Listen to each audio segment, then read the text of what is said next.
देखो इस तरह का क्वेश्चन एक और है, प्रॉब्लम नंबर 59। हमसे कह रहा है why is an ammeter connected in series in a circuit. आप सर्किट के अंदर एमीटर को सीरीज में ही क्यों लगाते हो? सीरीज का मतलब ये है कि ये दो वायर आ रहे हैं। अबे तू कहाँ को आ रहा है? मैं तो वायर को खींच के लेकर आ रहा हूँ।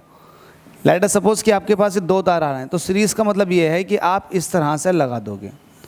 ये लाइव वायर है और ये न्यूट्रल वायर है, इस तरह से आप लगा देते हो सीरीज़ में। तो सवाल ये है कि सीरीज़ में ही क्यों लगाया जाता? भाई आपसे मैं ये कहूँ कि आपके घर में पानी की एक पाइपलाइन आ रही है। अब जब पानी की पाइपलाइन आ रही है और वो ये चेक करना चाह रहे हैं कि आपके घर में पानी कितना आ रहा है, पानी का जो फ्लो है वो कितना है, तो आप यहाँ पर कोई मीजरिंग डिवाइस लगाओगे ना जो मीज़र करे। ठीक है, ध्यान से सुनना। दो पाइप आ रहे थे, एक में पानी आता और दूसरे में पानी जाता लौट के।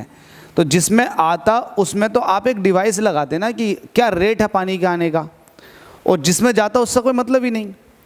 क्या आप ऐसा करते कि दोनों इन पाइप्स के बीच में डिवाइस लगा देते? नहीं, ऐसे तो कभी नहीं करते, क्योंकि आपको पानी को मीज़र करना, तो ये काम थोड़ी ना करोगे, आप ये काम करोगे।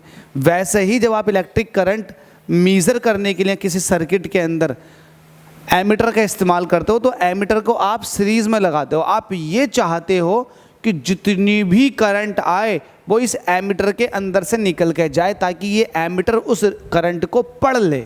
यही तो चाहते हो आप, करंट की वैल्यू को पढ़ ले, इसलिए आप एमीटर को सीरीज में लगाते हो, हमेशा सीरीज में। और दूसरी बात ये है कि ये लो रेजिस्टेंस की होती है, इसका रेजिस्टेंस बहुत कम होता है। जब बहुत कम रेजिस्टेंस है इसका, तो यहाँ पर जो वोल्टेज की ड्रॉपिंग आएगी वो भी नेग्लिजिबल आएगी। तो प्रैक्टिकली जो एक्चुअल वैल्यू ऑफ करंट है उसको ये किसी तरह से अफेक्ट नहीं करेगा एमीटर, इसलिए आप एमीटर को सीरीज में ही लगाते हो। ठीक है, तो ये वाली बात यहाँ पर कई जगह लिखी हुई है। An ammeter is connected in series in an circuit so that whole current, ये वाली बात है, whole of the current which it is required to measure pass through it, इससे पास होनी चाहिए। जिसको आपको मेज़र करना है वो सारी की सारी इससे पास होनी चाहिए। इसके साथ साथ an ammeter has a low resistance.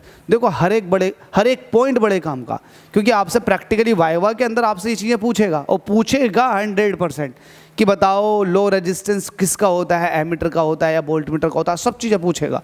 तो आपके लिए ये बहुत इंपॉर्टेंट है, इसीलिए आप एमीटर को सर्किट के अंदर इंसर्ट करते हो, क्योंकि ये किसी भी तरह से मेन करंट के अंदर कोई चेंज नहीं लेकर आता।